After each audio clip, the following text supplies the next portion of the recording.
things were very different, in the 80s. You graduated in 84, if I remember well. And in the 90s, where when you started here in 92. So and it was very difficult for women, back then, to progress through the ranks, but you made it, How did you make it?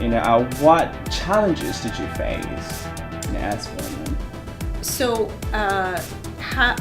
I'm very happy to say, thrilled to say that I've been so fortunate because I have been judged on the quality of my work and the quality of my ideas and the qualities that I'm able to get from other people.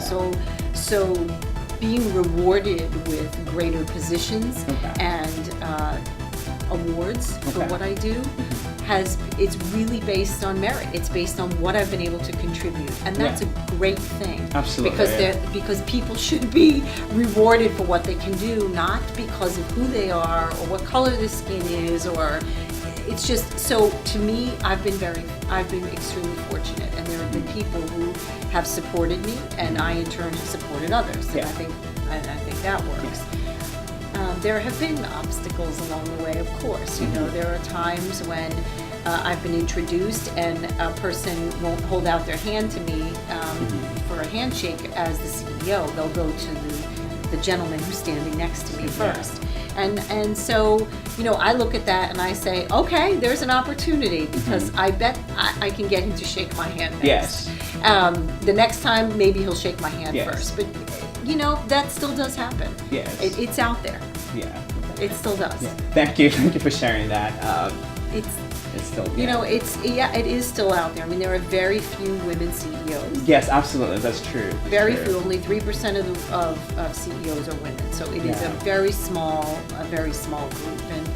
And there's a lot of talk about whether or not women take themselves out of the running for those positions. And what's your opinion on that?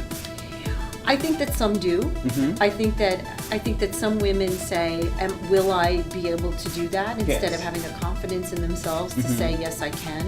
I think the other issue is not having role models, not looking up and saying, there's a woman who's doing it. She's the mom, she sits on a board, she volunteers, and she's the CEO. If she can do it, I can do it. And I think when you see role models and you say, wow, you know what? I can do that. That's when you get excited and you don't drop yourself out. So, it's a little bit chicken and egg. We have to give our folks more role models so that they can see themselves in these positions. There was actually an article I read online about, that the fact that maybe the reason why women are not going up the ranks a bit more is because of that confidence issue. That perhaps maybe, women are not as egotistical, as men. Maybe egotistical is not the right word, but how men tend to have overconfidence in themselves and their abilities. Well, there's a lot of writing about whether or not men get more positive reinforcement for their confidence. And I think that's changing. Actually, I think there's been a lot written lately about how to take women's leadership and their styles. Absolutely. And to reinforce that those are good things. And so I do think that's changing. And as well. Yeah. I do, and I think women are getting much more of a healthy self-confidence.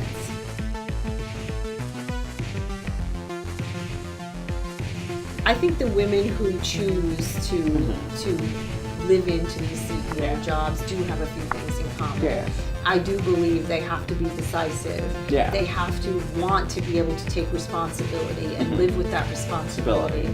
And they have to really understand the job they're in. They have to really know what they're getting into to do a great job. Now, I don't think that's just a woman thing. Absolutely. I was about to say the same thing as well. That's gender neutral. That is, to me, if you self-select to say, I want to run this company, I think you have to know what you're in for. Whether you're a woman or a man, I think you have to know what you're in for. And I will say, I know you want to talk a lot about business, but there are many women who are CEOs or leaders in fields that are pro bono, in charity fields, in running museums, things that are they quite don't get the same stature as running a business. Exactly. And they have all those qualities too, you know. And when you think about the principal of a school or someone, the headmistress of the school, those people have leadership skills. They're running small businesses and sometimes big businesses, but they don't get the same cachet that a woman in business would get. And so I would say there have been women through the years that have been CEOs of things, but they've been in the things that women more tended to gravitate to. So I think you have a lot of these strong women who've been doing this stuff for years.